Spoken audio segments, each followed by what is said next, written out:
barangay, hingin po natin mula sa PIDEA at ibang law enforcement agencies yung sinasabi po nating barangay. Umabot na rin sa 607 balay silangan, reformation centers ang naipatayo sa ilalim ng Marcos administration. Saan pong area itong balay silangan drug centers? Para yung address po. O sige po, mamaya po ibigay ko po sa inyo yung exact address. He's okay, but he's so fit, skin and bones. Tulad sa picture na ito, she's really that, you know. And I asked him when he want to eat the food. Sabi niya, ayaw daw food. Ayaw na, and pabalik-balik daw. Hindi ba siya nilulutuan ng mga Pilipino food? Pinipilit akong, hinahabol ako ng isang reporter. Oo nga. Talagang hinahabol ako. Sabi ko, sandali lang, sabi ko, aakyat kami. Pupunta kami doon sa fifth floor kasi gusto kong makita lang yung space. Pwede po ba akong pumanhik din? Maghintay ka na lang dito, sabi ko. Alam niya siguro na magkakahiwa-hiwalay na kami. Tinanong pa rin niya ako. So talagang mapilit. Ayaw ko talagang magpa-interview. Tsaka na lang sabi ko kasi pupunta lang, nagmamadali kami. Pero pinilit niya. Ano po bang masasabi niyo tungkol pa rin sa impeachment? Opo. Alam mo yung sinagot ko? Dahil nga nagmamadali ako, tsaka hindi naman ako talaga sasagot sa kanya. Ibigay mo na lang yan sa mga marurunong, sabi ko. Opo. Yes. Good morning mga kasama. Nandito na naman si Kuya Goods nagbabalik. At syempre, kung hindi ka pa nakasubscribe sa ating channel, pa-subscribe na lang po at hit mo na rin yung bell para lagi kang updated sa ating mga video. Happy Sunday, everyone! Eto na. Natawa ako dito. Kaya naman pala, eto yung totoong pangyayari. Kaya naman pala, gigil na gigil ito si Ander. Hindi siya makasagot sa mga katanungan. Sa mga katanungan, nito si Miss Eden Santos. Gigil na gigil siya. Ipapakita ko sa inyo yung video kung saan talagang supalpal na supalpal sa mga tanong. Kasi wala eh. Nagyayabang ang babae na ito si Ander. Nagyayabang. Pinagmalaki niya na meron daw mga facilities na nagawa. Napakarami daw di umano. At meron daw parang na wala na raw yung mga lugar-lugar kung saan involved yung mga illegal na candy. Nakmantakin nyo, pinagmalaki. Hinanap ngayon ni Aling Eden. Pero nakalike ka na ba? Palike mo na lang video natin. Share mo na rin. At kung hindi ka ba nakasubscribe at bago ka pa lang, andyan ang subscribe button at i-hit nyo yung bell para nakakatanggap ka ng notification everyday. Simulan natin. Eden Santos ng Net25 pinatatanggal ni Ander. Pasok. Tapos hilingin ng Presidential Communications Office na tanggalin na ang reporter ng Net25 na si Eden Santos. Agad-agad namang pumalag ang Malacanang Press Corps. Hindi nga sila pumayag na basta-basta na lamang tanggalin si Eden Santos. Narito ang statement ng Malacanang Press Corps. The Malacanang Press Corps, through its officers, wrote a letter to the Presidential Communications Office to express its grave concern over the development. The officers questioned the supposed protocol breach used as basis in requesting for a member's replacement and firmly opposed such a course of action. The request was a clear overreach of the PCO's authority. Eden Santos is a veteran broadcast journalist whose career spans both radio and television.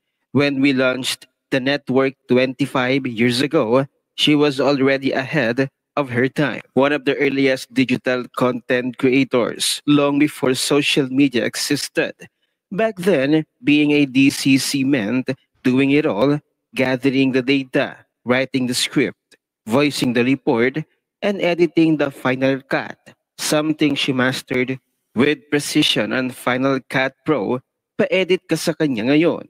Eden is one of the most straightforward people I've ever met. She doesn't sugarcoat. She calls a spade a spade. There is intensity about her. fiercely principled, fiercely honest.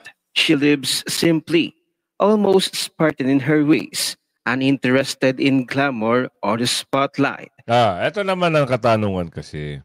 Bakit naman sa ganda-ganda ng tanong ni Miss Eden, nagawa mo pang ipatanggal? Hindi mo ba kinaya yung mga tanong? Napakasimple lang ng mga tanong eh. Ikaw kasi ang nagyabang. Oo, ikaw nga under.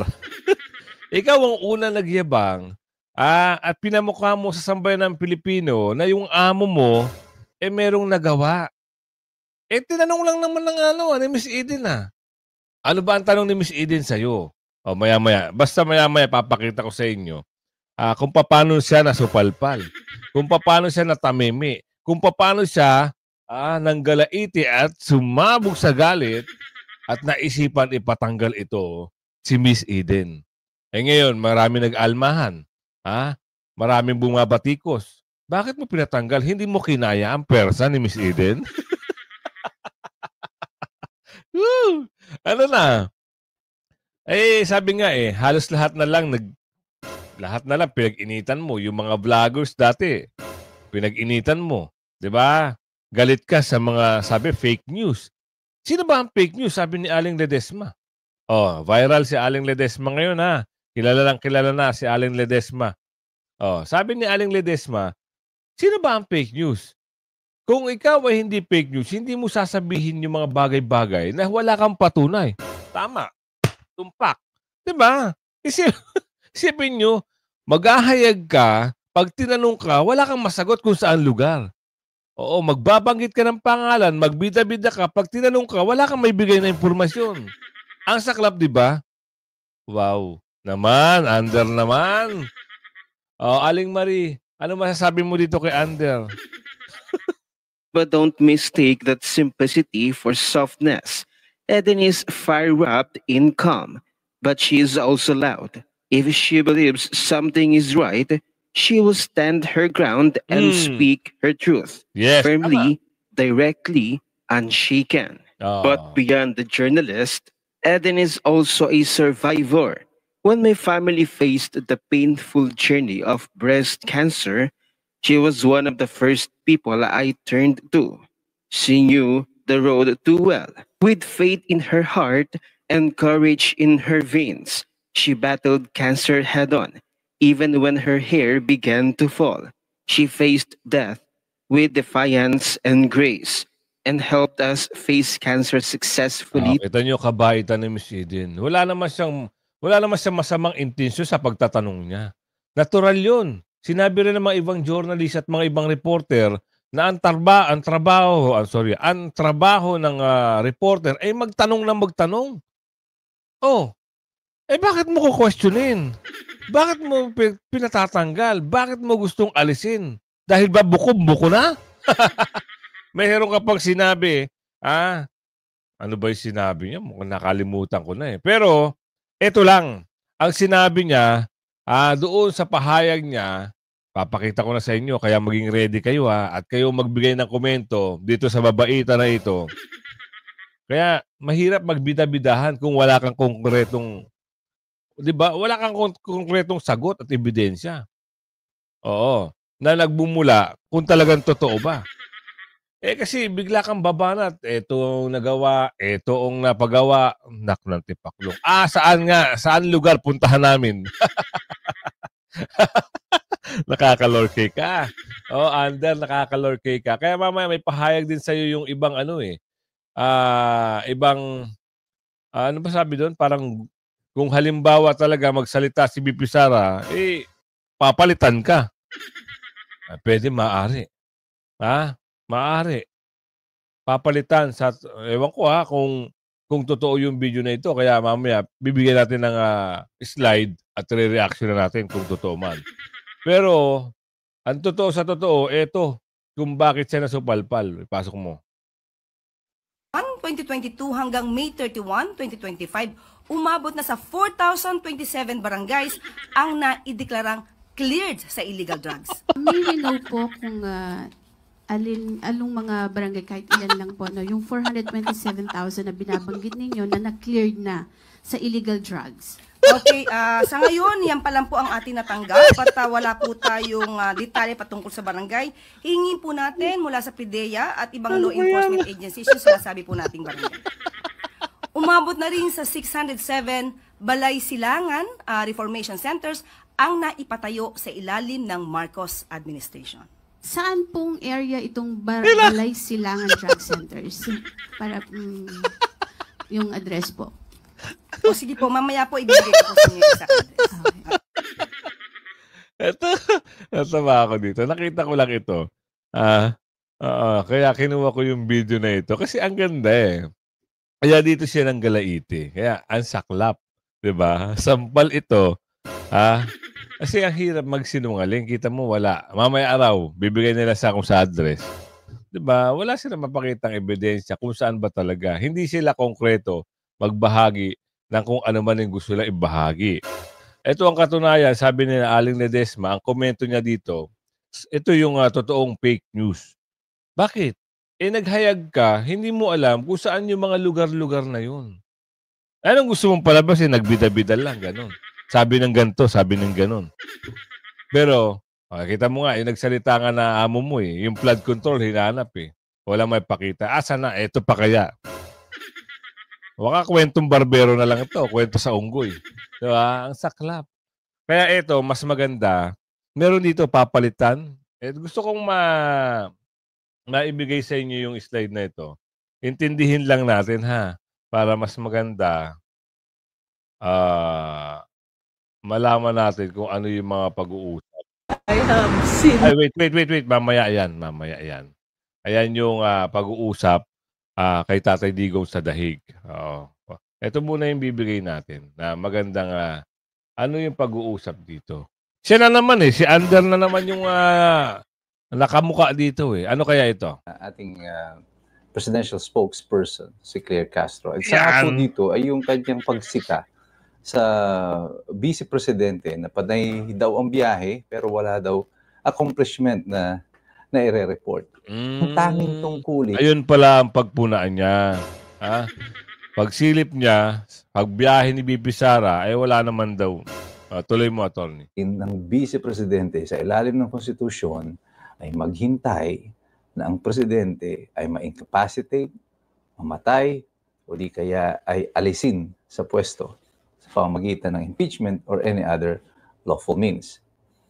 Kung hinihingan mo ng accomplishment ng Vice Presidente at i-accomplish niya yung duty na binigay sa kanya ng konstitusyon, ay kabahan ka na.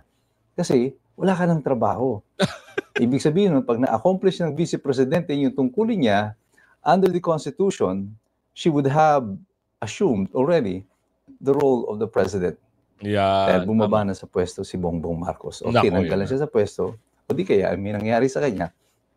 Kaya, kailangan na siyang palitan ng Vice Presidente. Kaya ating presidential spokesperson, si Claire Castro. At isa nga po dito ay yung kanyang pagsita sa Vice Presidente na panay daw ang biyahe pero wala daw accomplishment na i-report.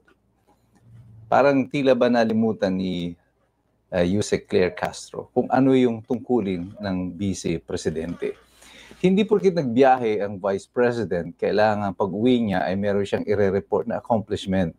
Kasi ang Vice Presidente ay hindi naman po magiging opisyal na delegado ng Pangulo kung hindi siya bibigyan ng tungkulin. Tama. Hindi po siya magkakaroon ng accomplishment abroad kung hindi siya ipinadala as an official diplomatic envoy ng gobyerno.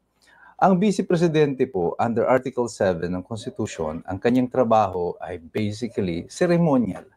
At kung bibigyan siya ng trabaho ng Presidente, magkakaroon. Kagaya nung siya ay naging Secretary ng Department of Education. Siya ay may trabaho bilang DepEd Secretary. At ang accomplishment niya ay base doon. At very traditional po na halos lahat ng mga Vice Presidente, binibigyan ng tungkulin ng mga Presidente. Kagaya nung panahon ni Cory, si Doy Laurel, naging Secretary ng Foreign Affairs, ng panahon ni Fidel Ramos, ang kanyang Vice Presidente, si Erap, ay ginawang head ng Presidential Anti-Crime Commission, panahon ni ERAP, ang kanyang vice presidente ay nagkaroon din ng mga iba-ibang trabaho na nung panahon na yon. Si Gloria ay binigyan ng tungkulin ng Pangulo. At si Gloria, nung siya ay naging presidente, yung kanyang vice president, ganun din. Si Ninoy, si Noynoy, and hanggang dumating kay Rodrigo Duterte. Noong panahon ni Rodrigo Duterte, actually, binigyan din niya ng assignment si Leni Robredo bilang HADSI chairman at saka yung chairman ng Anti-Organized Crime Group or sa Anti-Drugs Board yata siya nilagay noon. Pero may trabaho siya. At yun ang accomplishment nila. Kasi ang tanging tungkulin ng Vice Presidente sa ilalim ng konstitusyon. Makinig kayo ha. Makinig ka, Ander ha. Huwag yang siga-sika. Huwag tingin na, huwag silip na silip ha. Tuloy.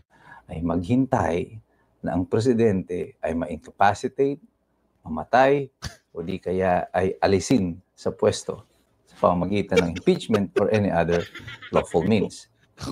Kung hinihingan mo ng accomplishment ng Vice Presidente at i-accomplish niya yung duty na binigay sa kanya ng konstitusyon, ay kabahan ka na.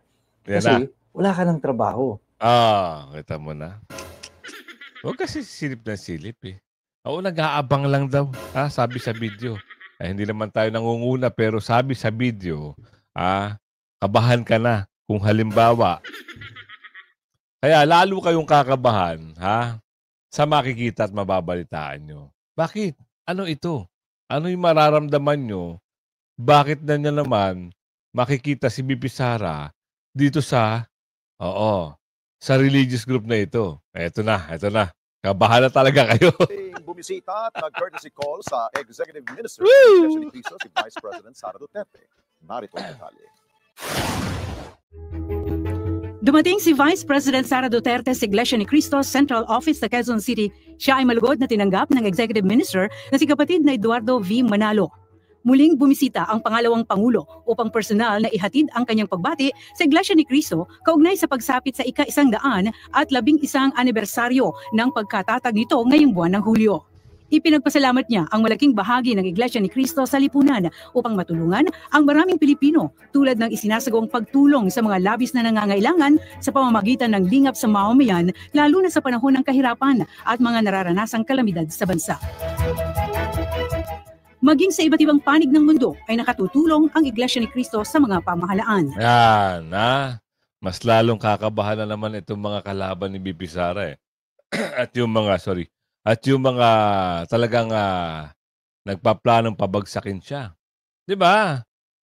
Isipin nyo na lang. Makita nyo si BP Sara dito at welcome na welcome ang pagtanggap. Hindi ka kakabahan. Hindi ka kakabahan? Ano sa palagay niyo mga kasama? Talagang iyak tawa ito mga ito eh.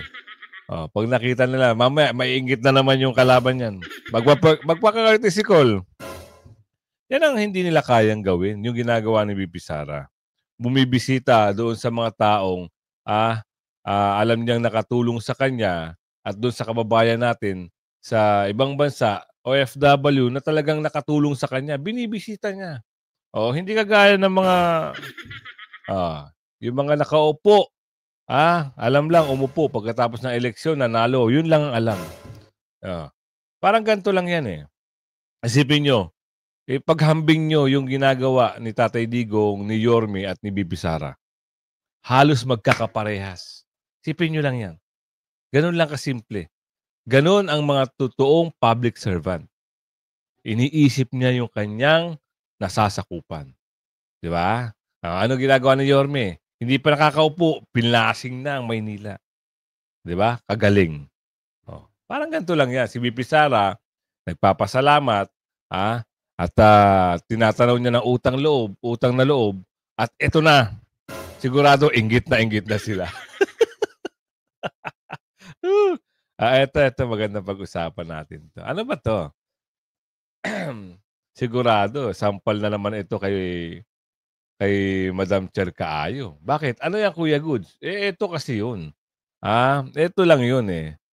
Ano yun? Ayon kay Topacio, ayan dito title ito may nakikitang pattern ng panunuhol si Madam Chair kaayo. Aguy. Ito na. Bakit? Ano meron? Parang nga nangyari na raw yan di umano. Noon. Talaga ba? Ito paliwanag dito ha. Pasok. Matagal na raw nanunuhol ng mga testigo si Senador Risa Hontiveros. Hindi ito fake news. Hindi ito kagaya nung ginawa ng mga nakaupo dyan at mga under. Ito balita ito. Matagal na raw. Ulitin ko para mas maganda yung napapakinggan nyo. Matagal na raw nanunuhol ng mga testigo si Senador Risa Hontiveros. Ayon sa isa sa mga abogado ni Pastor Apollo Kibuloy. Ang detalye sa agenda report ni Francis Folve. Have not been informed of the status. Patas na investigasyon. Yan ang panawagan ni Attorney Ferdinand Topacio, abogado ni Kingdom of Jesus Christ leader Apollo Kibuloy, matapos maghain ng cyber libel complaint ni Senator Risa Hontiveros sa National Bureau of Investigation. Humingi ng tulong ang senadora sa NBI para imbestigahan at matukoy ang mga taong nasa likod ng Facebook at YouTube account na pagtanggol balyente, pati na kay Michael Maurilio. Hinahanap at tinatakot. Sinabi ni Maurilio sa isang video post sa social media accounts na binayaran siya ni Hontiveros ng 1 milyong piso para tumistigo laban kina Kibuloy, dating Pangulong Rodrigo Duterte at Vice President Sara Duterte.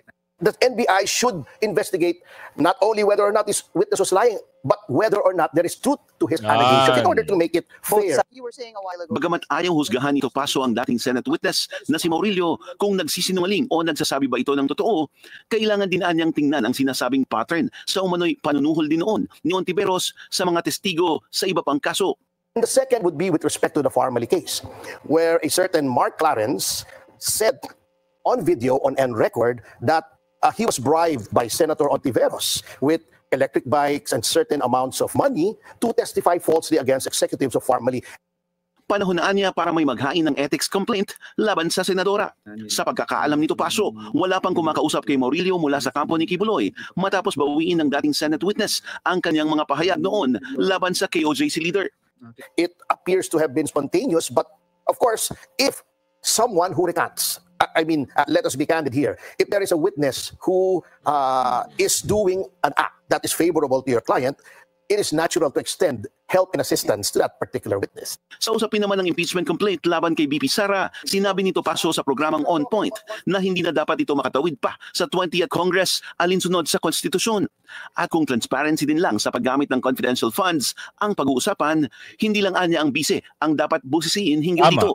Maybe 1 billion, 10 billion, whatever the amount may be, the Constitution mandates equal protection of the laws. Persons similarly situated should be similarly treated.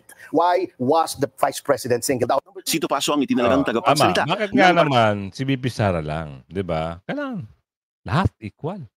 Kung talagang gusto nyo malaman ng confidential ng bawat namumuno o bawat hinalal ng bayan, silipin nyo lahat.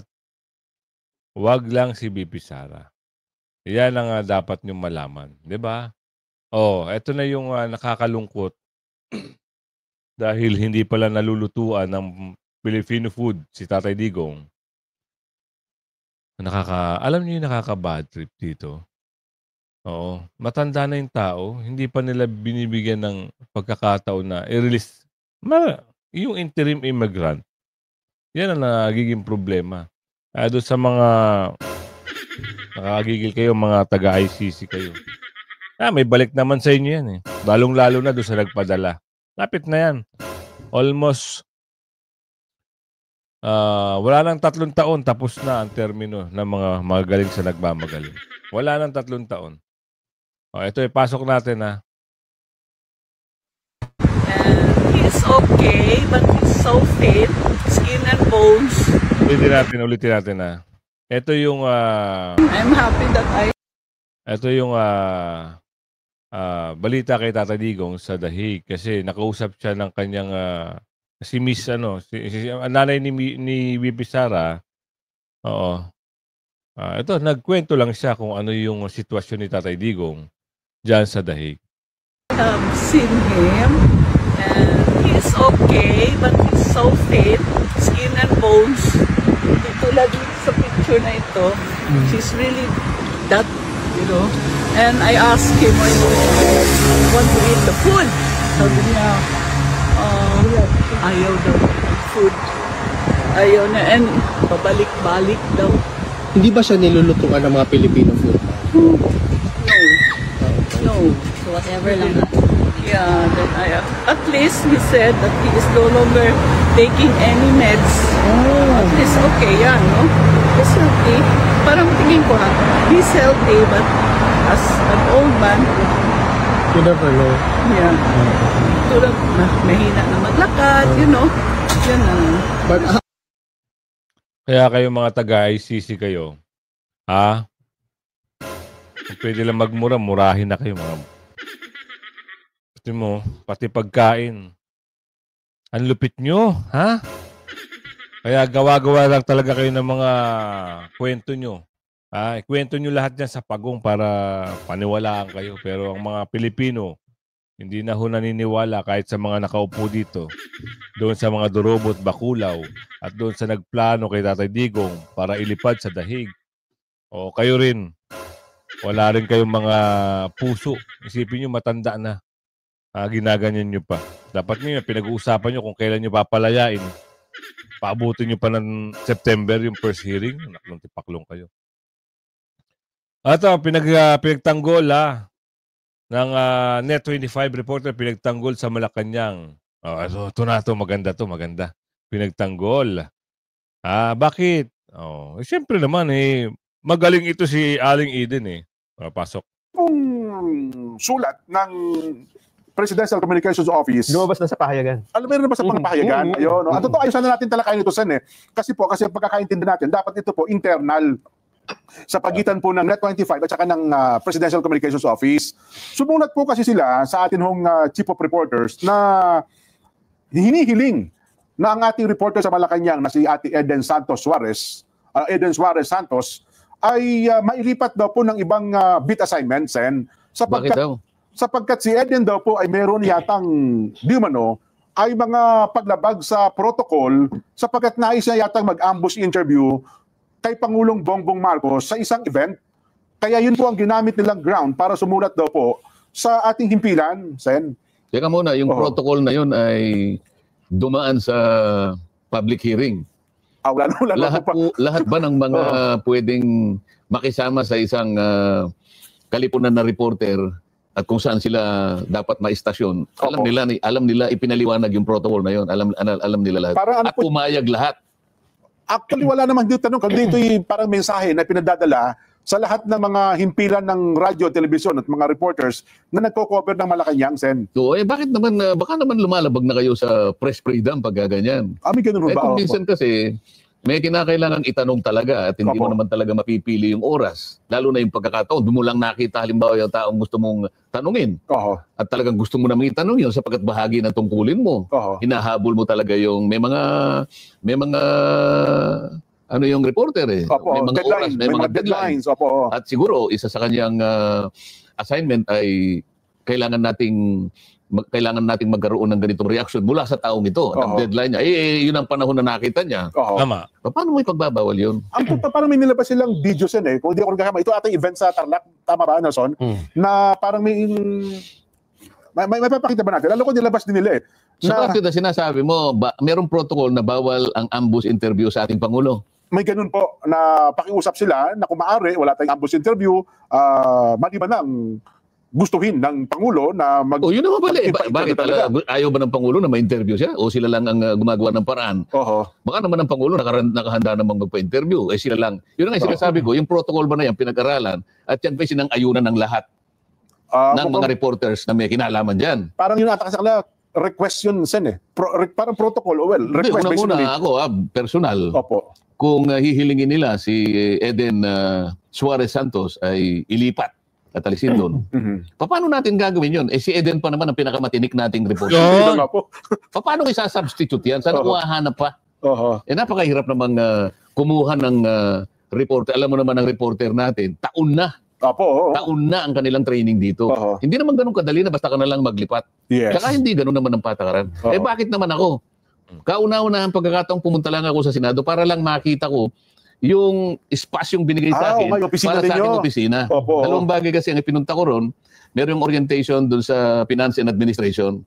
Ipinakiusap nila sa araw na yon makita man lang, magkita lang kami noon, at saka yung staff na, yung staff na nilinya nila, magkausap-usap kami, at saka makita ko na yung aking opisina. Yun lamang, wala naman akong ipinuntang ibang bagay doon.